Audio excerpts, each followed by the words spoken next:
सावधान तुच्छ असुर, तुम्हारा काल धूम्रलोचन बढ़ रहा है तुम्हारी ओर।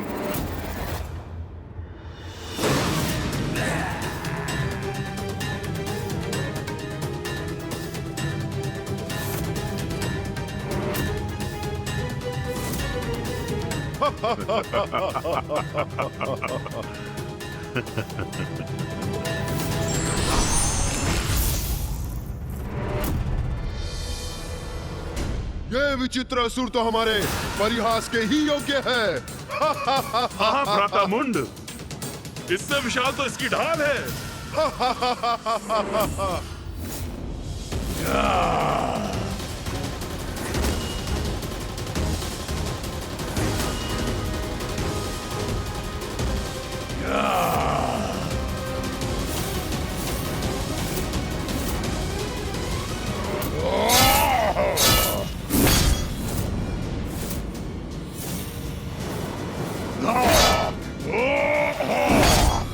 उत्तम प्रहार किया तुमने धूम्रलोचन। और अगले प्रहार से अंत भी करो इसका।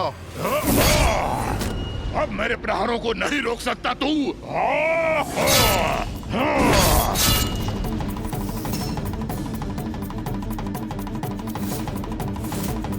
कब तक बचोगे मुझसे तुच्छ असुर?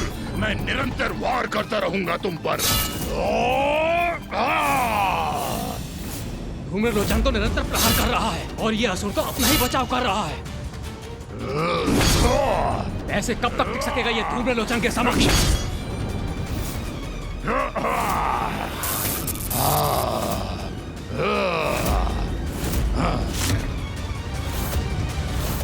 वध करो इसका धूम्रलोचन, वध करो। अंत करो इसका। खंडित हो गई है इसकी ढाल। अब एक ही प्रहार से इसका अंत करता हूँ। अब क्या धूम्रलोचन इसका वध कर देगा भैया? वो झुका अवश्य है,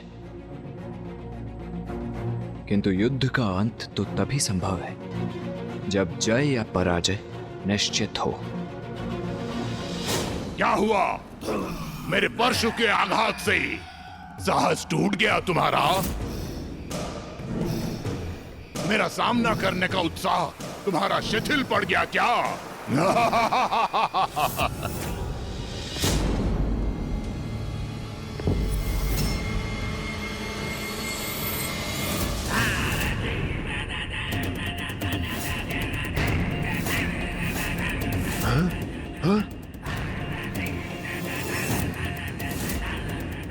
मेरा अंत होगा, ना ही मेरा साहस चूकेगा, और मेरा उत्साह वो तो अब जागृत होगा मूर्ख।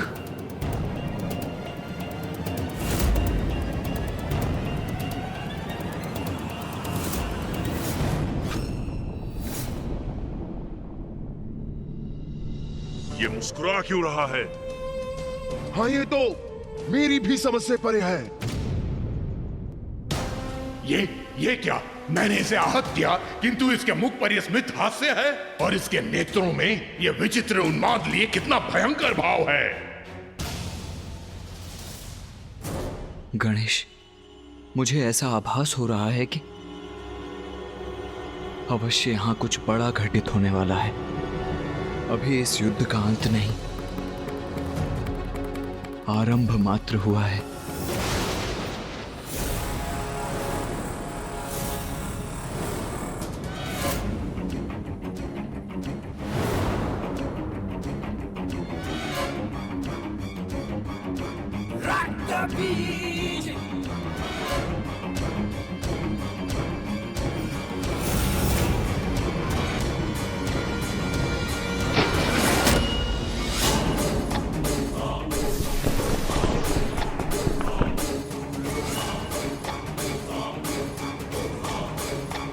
ये क्या भैया?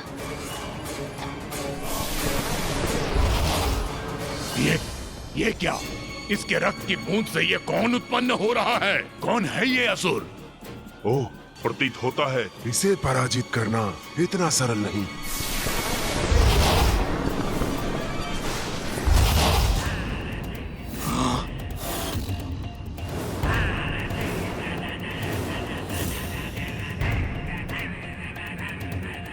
रक्त बीज, मेरा नाम है रक्त बीज। अरे देखा क्या, इसकी रक्त की बूंद से इसका प्रतिरूप प्रकट हो रहा है।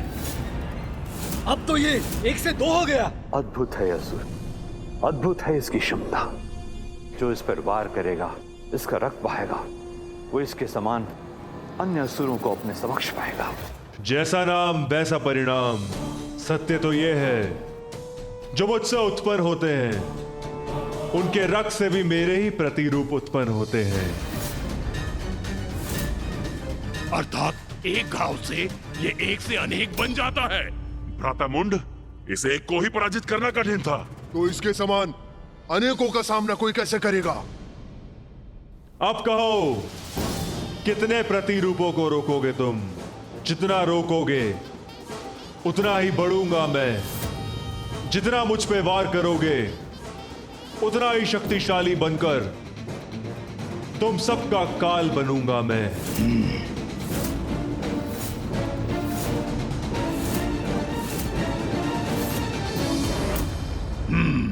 इसका अंत करने का कोई अन्य उपाय सोचना होगा मुझे।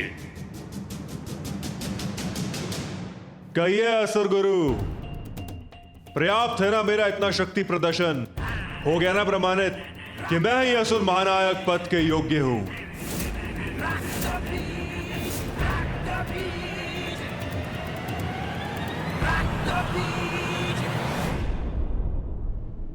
इसका अर्थ तो ये है कि ये युद्ध अभी थमा नहीं है भैया।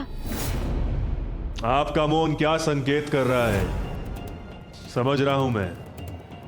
आप यही चाहते हैं ना कि मैं ऊपर आकर अपने मुकुट को धारण कर अपने सिंहासन पर स्थित हूं। उचित है, आपकी इच्छा का सम्मान अवश्य करूंगा मैं। ऊपर आऊंगा मैं।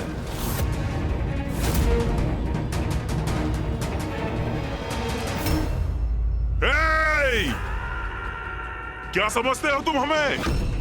हाँ, एक तुच्छ असुर अपने तुच्छ प्रतिरूप को प्रस्तुत कर हमें झुकने पर, हमें रुकने पर विवश कर देगा और हम तुम्हें आगे बढ़ने देंगे।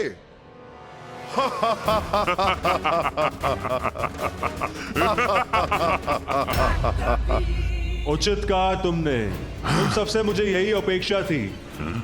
अपनी भलाई चाहते हो तो शांति पूर्वक मुझे आगे जाने दो।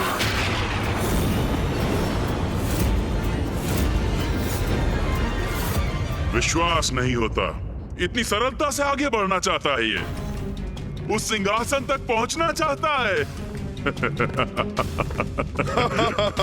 अरे हाँ भ्राता, यह आगे बढ़ के अपने काल से भेंट करना चाहता है। सत्य कहा भ्राता मुंड। बस अब इससे आगे तुम्हें और नहीं बढ़ने देंगे।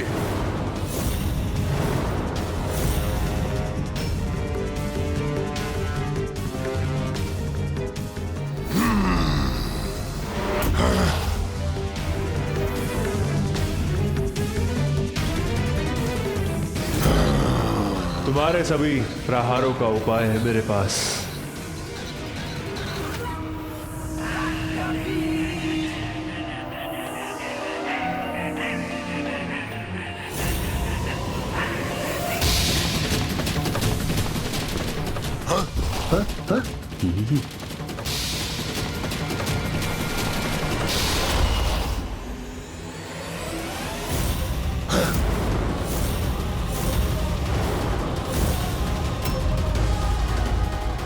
ये असुर तो बहुत ही विचित्र और शक्तिशाली है। यदि ये इस स्पर्धा में विजयी हो गया तो सृष्टि के लिए बहुत बड़ा संकट उत्पन्न हो जाएगा। नेता का चुनाव केवल शक्ति प्रदर्शन के बल पर नहीं होना चाहिए, अपितु जो हर प्रकार की योग्यता रखता हो वही नेता बनने का अधिकारी है।